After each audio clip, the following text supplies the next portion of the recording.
You know that free trial you signed up for and totally forgot about? The one that's been quietly draining your bank account for months? We've all been there. It's why apps like Rocket Money exist, promising to save you from subscription creep and other financial headaches. But does Rocket Money have its own hidden fees?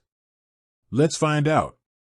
Rocket Money is a powerful personal finance app, and at its core, it's designed to be a tool for you to take control of your money.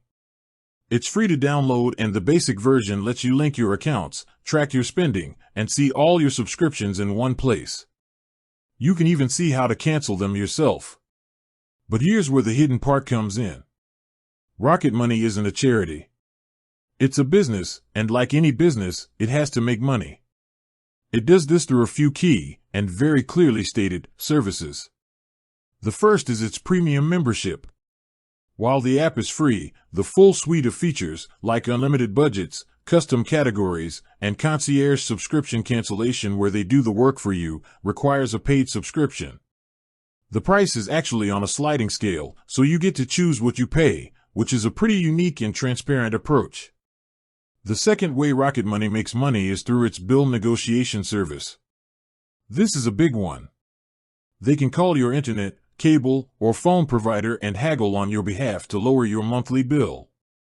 If they are successful, you pay a one-time fee. The fee isn't hidden either. It's 30% to 60% of your first year's savings, and you get to choose the percentage. So, if they save you $200 in a year, you'd pay them between $60 and $120. It's an upfront cost, but you still keep the rest of the savings. So, are there hidden fees with Rocket Money? The short answer is no.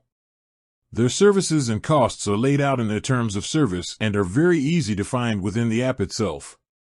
The confusion comes from the fact that while the app is free to download, the most powerful features come with a cost. You're not being charged for nothing, you're being charged for a premium service that they provide. It's a classic freemium model. The key is understanding what's free and what's not before you sign up. With that said, thanks for watching, and until next time.